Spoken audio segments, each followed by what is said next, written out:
The person who treats kindness as a transaction is not cynical. They are an accountant. Their world was built by someone who taught them every gift conceals an invoice. When they encounter a genuine offer, one with no fine print, their mind flags it as an error. The safest thing becomes the most threatening. It does not fit their model. Their suspicion is not a choice, it is a reflex, a scar that twitches in fair weather. You are thinking this is about someone else. That thought is the protection. It is working. The cruelest lesson they learn is that a familiar hook feels like confirmation. It validates their entire world. A world that makes sense, even a painful one, is easier than one that does not. They will turn from the free gift and walk toward the one with visible strings. The transaction is a known variable. They have already calculated the cost of holding on. The real cost is never holding on at all. You thought of someone else just now. That is the protection working. The pattern begins in a specific kind of childhood, not necessarily one of abuse, though it often is. More commonly, it is a childhood of conditional presence. The parent who was warm only when the child performed correctly. The caregiver whose affection arrived with a silent ledger. Good grades earned attention. Misbehavior withdrew it. The child learned to read the room before entering it, to calculate what they owed for every smile directed their way. They did not learn that kindness could exist without a preceding cause. They learned that love was a response to something earned, never something given. This is not a decision the child makes. It is a survival adaptation. The nervous system does not care about truth. It cares about prediction. If warmth reliably follows performance, the child builds a world where warmth must be purchased. The model is accurate enough to keep them alive. It becomes inaccurate only later, when they meet someone whose kindness does not demand payment. But by then, the architecture is set. The adult mind still runs the old calculation. It cannot recognize zero as a valid input. The evolutionary mechanism underneath is older than childhood. The human brain evolved for reciprocity tracking. It is a social accounting machine. We monitor who owes who cheated, who paid back, who did not. This system works beautifully in small groups of repeated interaction. It fails catastrophically in modern contexts, where we encounter strangers whose kindness carries no expectation of return. The brain flags this as error, as threat, as trap. Something must be hidden. The search for the hidden cost becomes compulsive. The person cannot rest until they find the invoice they are certain exists. If they cannot find it, they invent it. They provoke the expected response. They test the kindness until it breaks, then feel the bitter satisfaction of confirmation. There, I knew it. In practice, this looks like specific, observable behaviors. At work, the person cannot accept praise at face value. They hear evaluation in every compliment. They deflect, they minimize, they redirect.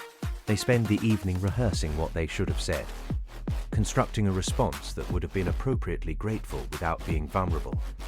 The email they write and delete. The thank you they never send because it would acknowledge receiving something. The promotion they half-sabotage because advancement would mean accepting that someone chose them freely. In relationships, the pattern is more costly. They select partners who confirm their model, the partner who keeps score, the partner whose affection arrives with conditions they can read. These relationships are exhausting but familiar. They produce the correct emotional weather.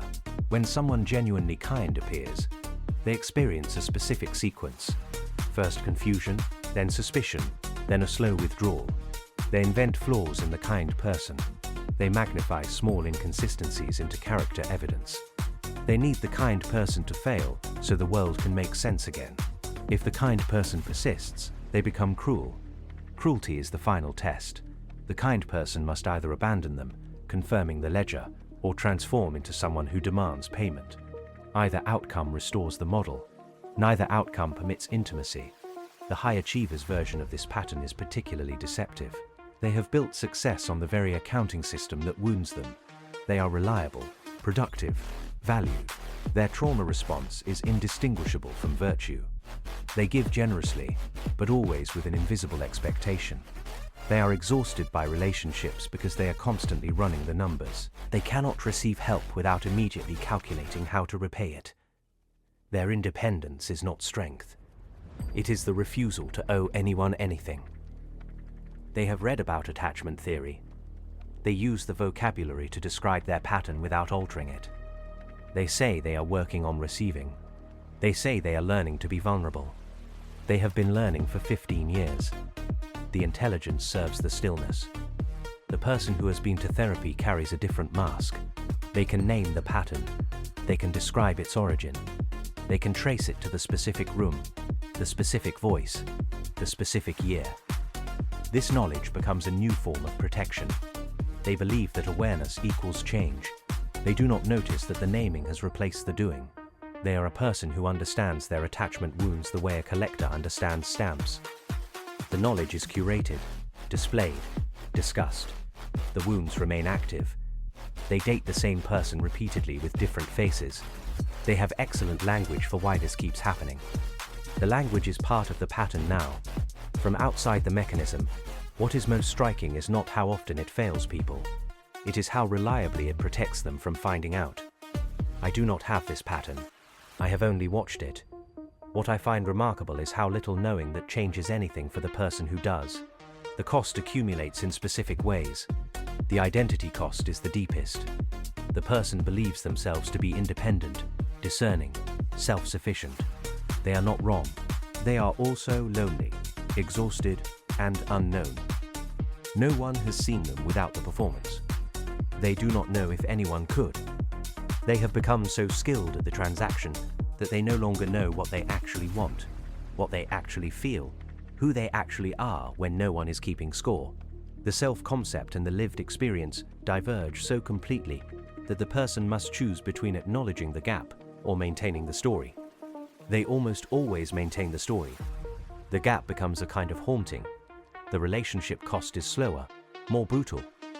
By middle age, they have trained everyone in their life to the same accounting system. Their friendships are maintained through mutual usefulness.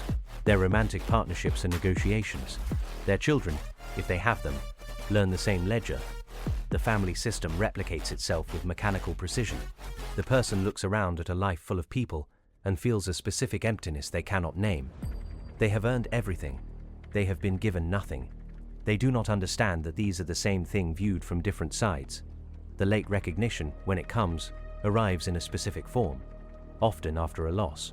The death of the parent who taught them the system, the end of a long relationship they believed was working, a health crisis that strips away their capacity to perform.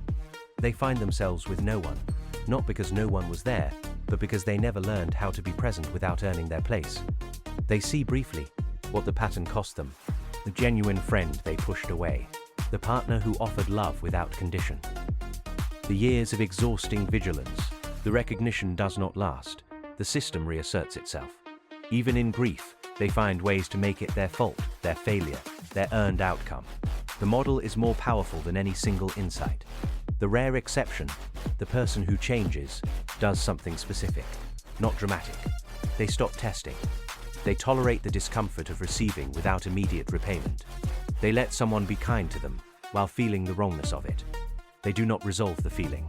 They do not understand it. They simply do not act on it. This is unbearable at first. It becomes bearable slowly, over years, with repetition. Most people will not do this. The discomfort is too precisely calibrated to their deepest wound. They will find excellent reasons to return to the familiar system. The reasons will be intelligent, articulate, convincing. They will be wrong. The person you are thinking of right now is not the subject. You are. The final mechanism is the one that follows awareness. The person who recognizes this pattern in themselves and believes the recognition has changed them. They are now more dangerous, not less. They have new language for the same withdrawal. They are conscious of their unconsciousness. They speak of their patterns as if discussing weather, distant and observed. The performance of health becomes the new trap. They have not changed. They have upgraded their explanation. This is the last defense of a system that knows it is being watched. It adapts. It survives. It outlives every attempt to dismantle it. The real cost is never holding on at all.